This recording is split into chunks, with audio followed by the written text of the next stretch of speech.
haven't put any real emphasis on this story from back at my first 911 call at the location, but I think about it a lot, and I think about how if I had had Ring, which maybe this officer would be aware of that, and maybe he wouldn't have behaved this way. I don't know, but it would have been perfectly legal of me to have a couple devices, a phone with a camera on, facing the door for what I'm about to tell you on this recording, which I've already told this story before, but I think it really needs to be told and understood and pushed, even if I have to spend some money to get people to hear this recording. And I'm not trying to come up on any money. I'm not. This is not a job. I'm retired, and I'm not trying to make anything. Okay, I wouldn't accept money for this thing, this real thing that's happening, ever. I would never.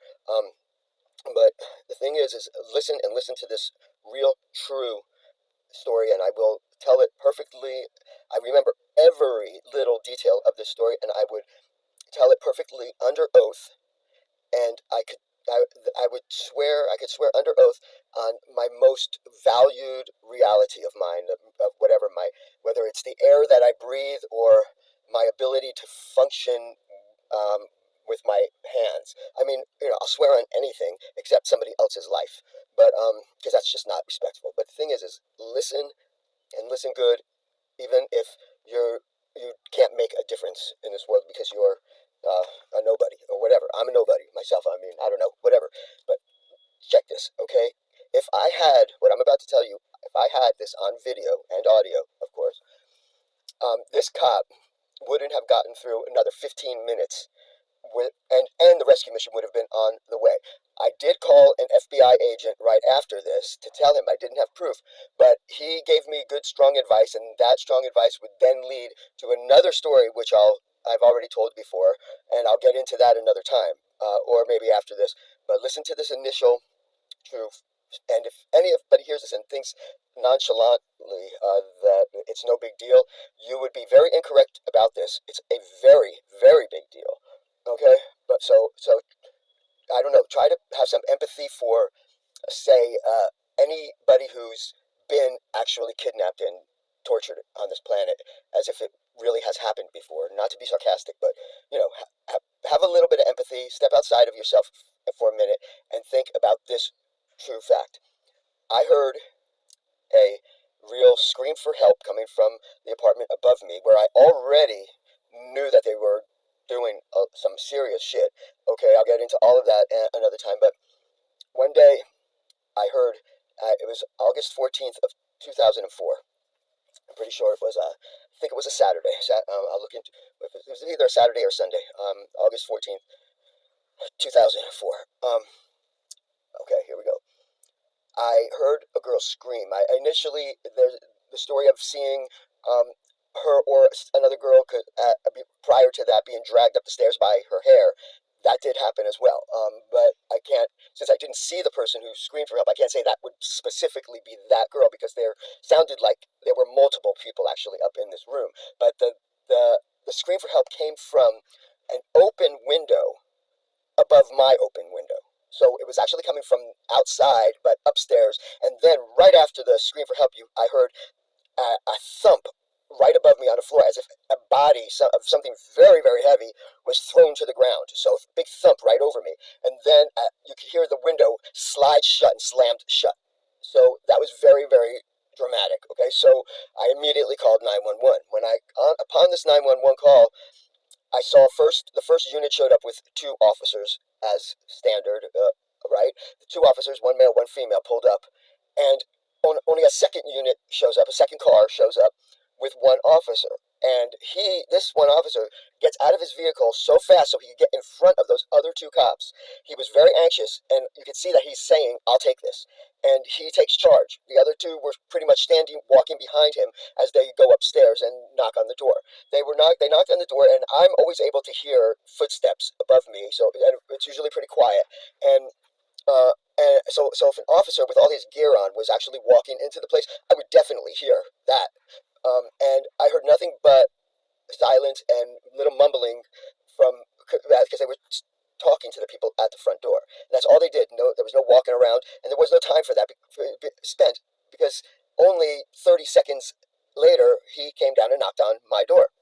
And I said, "Hello, yes, yes, I called and I heard this scream, and you really need to get in there and search this place. He told me I did. I went in there. I searched the place, and there's no girl that you're claiming is kidnapped. But he's telling me the place was clear and that he had gone in there and done a search. And I'm looking at him like that just doesn't. I didn't know what to say. I started to argue. I started to tell him that I've been recording some audio, and I wanted him to come in and listen to the audio. He refused, and and he left. Approximately 2 hours later, I heard another scream coming from upstairs, and I decided to just that it would be my obligation not to be concerned with my own humiliation or any of that crap. Just do what you need to do and call. And I called 911 again, and he showed up anxious again. The same cop. And I don't even know if another unit came on this call. I don't even think they did. And this time he came directly to my door when I called about a scream upstairs. So he comes to my door all relaxed, and I open the door, and I told him, you really need to get in there and do a thorough search for the scream. And he said, I can't go in there without having a warrant which takes probable cause, and I don't have probable cause, so I can't go in to that apartment.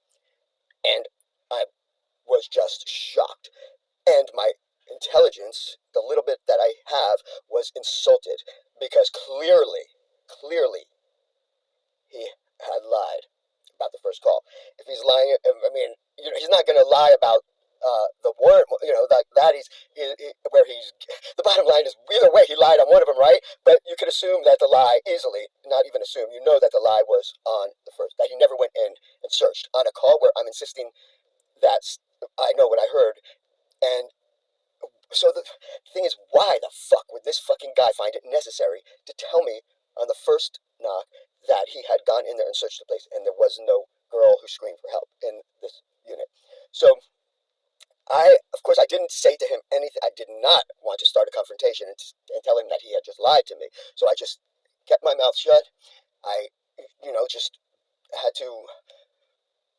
I just stayed silent and said okay, even though I wasn't okay, and I was furiously screaming in my head. So I let it. He leaves, and I'm thinking to myself, if I only had those two that if I had only recorded that, it would have changed everything. If I would record that and show it to higher authorities. So I called the FBI.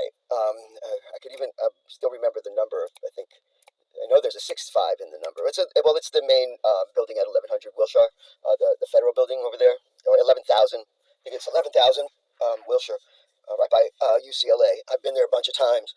Um, an agent spoke with me, and I told him that I had asked the officer to come in and listen to audio. And now I remember, yes, he didn't. He refused to. He said that couldn't be considered evidence, and I couldn't argue with that because I really wouldn't know for sure. And the FBI agent told me it definitely could be. Audio is not always going to be allowed in as evidence, but sometimes it could be.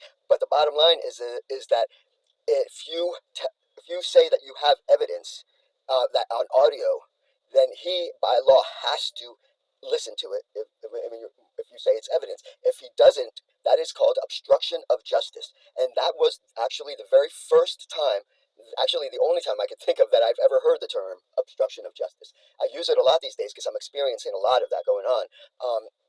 And Yeah, well, that was my first time ever hearing the term obstruction of justice. I remember that well, and he told me to. I'll go ahead and finish this story. It's going to be a long recording. I don't want it to go over 2 more minutes, which will be 15 minutes. But here it is.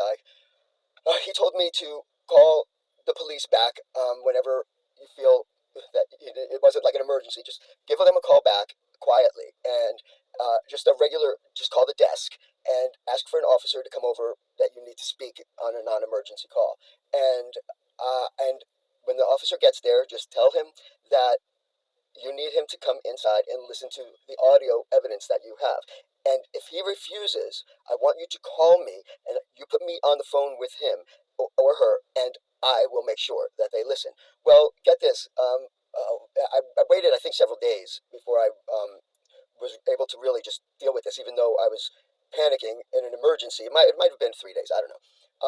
I did call, and two officers showed up, both men, and and I had them meet me right alongside. I didn't want them. It was nighttime. I didn't want the people upstairs to hear my conversation, and so I was waiting over there in the parking lot, and they showed up, and I'm sitting on this curb thing when they showed up, and I told this one officer, he's standing in front of me, that he needs to come up and listen to this audio. He refused. When he refused, I had the phone with me. It wasn't a cell phone, but it was a cordless, but it was still close enough to the house to get so a signal. So I start dialing the FBI agent on the phone when he refused, and this officer right in front of me he like put his left foot out, like kind of spreading his legs in a stance position, and he unclips his holster. He didn't reach for his gun, but he unclips his holster right in front of me with standing like that, as if he's going to draw his gun on me. And he said, it's almost as bad as drawing a gun, but not quite. He unclips his holster and he tells me, hang up the phone.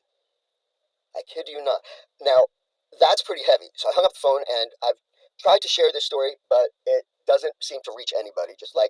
Uh, if it's not reaching you right now, but you've heard it, and you're not like doing, if you don't believe me, you're a dipshit, because I wouldn't waste my fucking time with this, and I'll swear on anything.